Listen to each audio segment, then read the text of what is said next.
Assalamualaikum and welcome back. Sesi mengemas barang. Adalah barang, aku ada satu barang nak tunjuk korang. Baru sampai. Jom kita unboxing.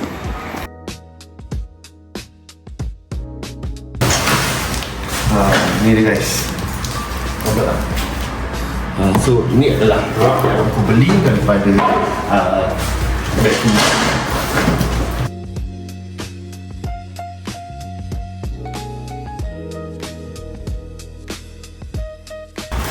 Alright. So apa yang kita dapat kat sini adalah ini mungkin layer pertama dia, layer kedua, layer ketiga dan layer pada bawah.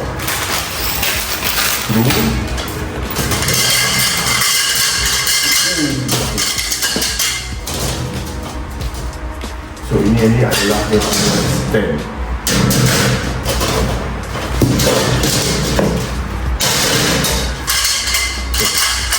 Jom kita pasang.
Alright guys, so sekarang dia dah siap. Alamak, manjah kali dia. Selesai.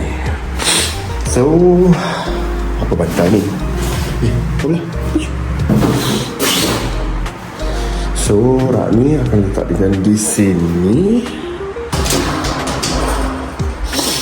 Mantap. So nice. Jom kita masukkan barang dia jap. Kita buat tengok sikit.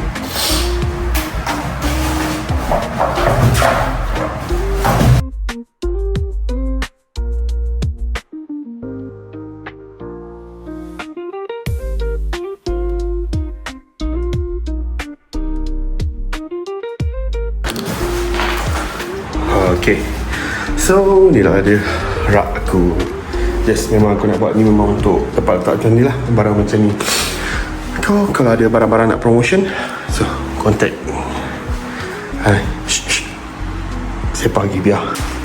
Alright guys, so itu saja untuk hari ni. So simple je. Mana sikit. Okay, assalamualaikum and bye.